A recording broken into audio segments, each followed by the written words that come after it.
Bonjour à tous et bienvenue salle 104. Aujourd'hui dans cette vidéo, nous allons revenir sur une période qui occupe encore une place colossale dans les mémoires collectives et dont l'impact sur l'organisation du monde actuel reste fort.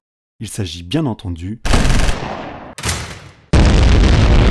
de la Seconde Guerre mondiale. Ce conflit est le produit d'événements multiples. Le règlement de la Première Guerre mondiale, la montée des idéologies totalitaires en Europe dans les années 30 et les expansionnismes japonais, italiens et allemands durant la même décennie. Il s'agira pour nous de comprendre pourquoi ce conflit, qui s'étendit de 1939 à 1945, est aujourd'hui présenté comme une guerre d'anéantissement. Dans un premier temps, il convient de revenir à grands traits sur la chronologie de cette guerre aux dimensions planétaires. Si des combats ont lieu sur la majorité des continents et des océans du globe, notre étude se focalisera sur deux des principaux fronts, le front européen et le front pacifique. On peut résumer la Seconde Guerre mondiale en deux grandes phases. La première, de 1939 à 1942, est marquée par les victoires successives de l'Axe, c'est-à-dire l'alliance constituée par l'Allemagne nazie, l'Italie fasciste et le Japon impérialiste. Les Alliés, l'alliance adverse, ne parvient pas à stopper cette expansion. En Europe, la France et le Royaume-Uni déclarent la guerre à l'Allemagne le 3 septembre après l'invasion de la Pologne par les forces nazies. Les forces alliées se massent alors au nord et à l'est du territoire français. En dehors de quelques interventions, ces troupes stationnent sur leur position tandis que l'Allemagne nazie et l'URSS se partagent la Pologne conformément au pacte germano-soviétique. Libérée sur le front de l'Est, l'armée allemande lance l'offensive à l'ouest le 10 mai 1940. La stratégie de la Blitzkrieg lui permet de s'imposer d'une manière foudroyante. Il s'agit d'une utilisation localisée, coordonnée et massive des chars et de l'aviation de combat pour percer les défenses adverses. Le 10 juin, les Italiens déclarent à leur tour la guerre aux Alliés. Malgré leur résistance, ces derniers sont rapidement vaincus. Le 22 juin, le gouvernement français signe un armistice. Un an plus tard, le 22 juin 1941, après avoir envahi les Balkans en avril, l'Axe lance l'opération Barbarossa. Pour l'état-major nazi, cette attaque surprise doit permettre à ses forces de prendre l'initiative et l'avantage dans une guerre contre l'URSS perçue comme inéluctable. L'URSS de Staline noue alors une alliance avec les Britanniques. En Asie, en 1941, les Japonais profitent des victoires européennes de leurs alliés pour poursuivre leur expansion amorcée depuis 1937. Le 7 décembre 1941, ils s'en prennent par surprise à la base navale américaine de Pearl Harbor afin d'empêcher d'agir la seule puissance capable de stopper leur progression dans le Pacifique. En réaction, le président Roosevelt, suivi par le Congrès, déclare l'entrée en guerre des États-Unis aux côtés des Alliés.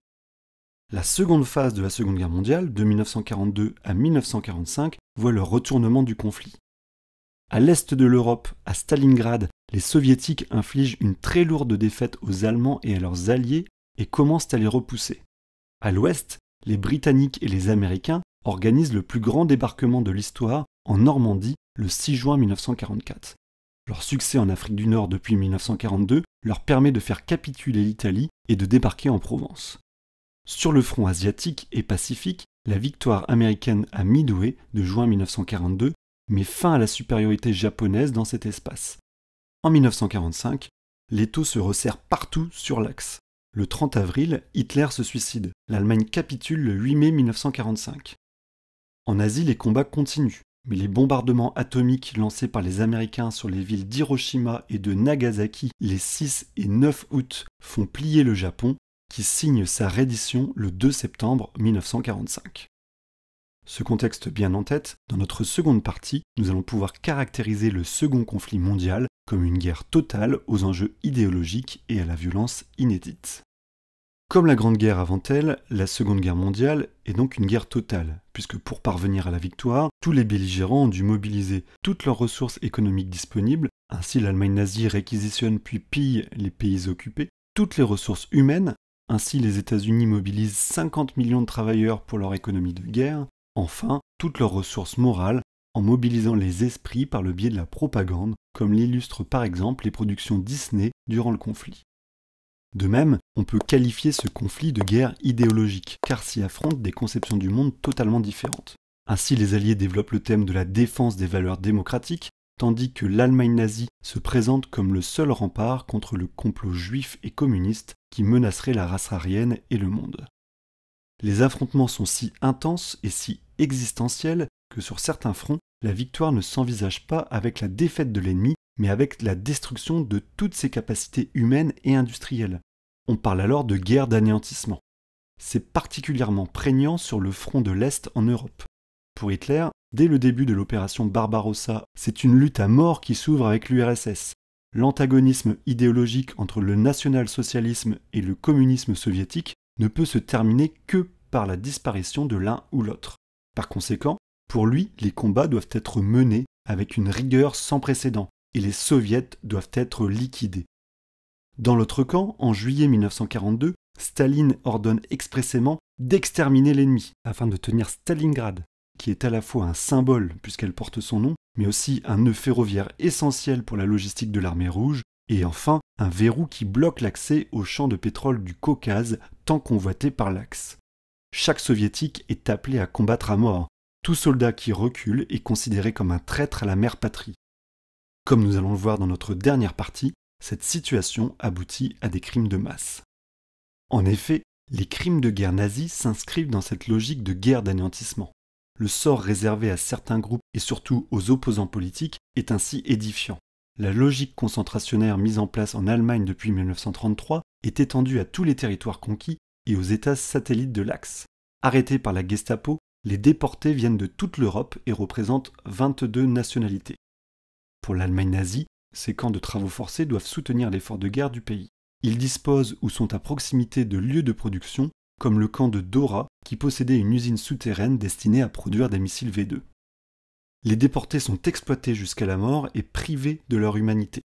Le transport se fait dans des conditions atroces à bord de wagons à bestiaux. À leur arrivée, les SS qui gèrent le camp leur enlèvent leur identité, privés de leurs papiers, leurs noms disparaissent au profit d'un numéro d'immatriculation tatoué sur la peau, on les rase, on les met à nu pour les inspecter avant de les doter d'une tenue rayée bleue et blanche sur laquelle est cousu un symbole censé les résumer. Dans des camps bâtis comme des parodies de villes, les déportés vivent entassés dans des baraquements, sont soumis à la faim, aux conditions climatiques, mais aussi à la brutalité des SS qui multiplient les brimades et les humiliations. Ceux qui osent leur résister sont exécutés. Pour les nazis, la Seconde Guerre mondiale fut aussi l'occasion de pousser au paroxysme leur idéologie antisémite et d'en finir avec la question juive. Les historiens parlent de la Shoah, la catastrophe en hébreu, pour désigner le génocide des Juifs d'Europe. Dès 1939, les Juifs du Reich et de la Pologne envahie sont enfermés dans des quartiers clôturés au sein des villes polonaises, les ghettos où ils vivent dans des conditions misérables. À son apogée, 439 000 personnes s'entassent ainsi dans celui de Varsovie. La situation s'aggrave avec l'invasion de l'URSS en 1941. L'ordre de l'extermination des Juifs est donné. Des unités spécialisées sont d'abord mises en place pour exterminer par balles les Juifs d'Europe de l'Est au fur et à mesure de l'avancée allemande, les Einsatzgruppen. Le 20 janvier 1942, la conférence de Wannsee fixe l'organisation de ce que les nazis nomment la solution finale. Des arrestations massives, des rafles, sont cette fois menées dans toute l'Europe dominée par l'Axe. Les Juifs sont traqués, emmenés à la gare la plus proche où ils sont déportés vers l'est du Reich et la Pologne. Ceux qui survivaient à ce trajet sans eau ni nourriture étaient triés. Une petite minorité, considérée comme assez forte, est sélectionnée pour servir l'effort de guerre allemande jusqu'à la mort dans les camps de concentration où elle était affublée d'une étoile jaune. Les autres sont dirigés dans des centres de mise à mort, des complexes construits en périphérie des camps. Sous un prétexte hygiéniste de désinfection, les déportés juifs étaient alors entassés nus, privés de leurs biens, dans de grandes pièces où on les gazait. Leurs corps étaient ensuite détruits dans des fours crématoires. Avec plus d'1 100 000 victimes sur un total d'environ 5 à 6 millions pour la Shoah, le centre de mise à mort du camp d'Auschwitz est le plus tristement célèbre. Ce n'est qu'avec la libération des camps, de l'été 1944 au printemps 1945, que les Alliés mirent fin à l'univers concentrationnaire nazi et à la Shoah. C'est sur ce sinistre constat que s'achève cette vidéo. J'espère qu'elle vous aura permis de bien appréhender le second conflit mondial et ses spécificités. Je vous retrouverai avec plaisir pour une autre vidéo. D'ici là, portez-vous bien.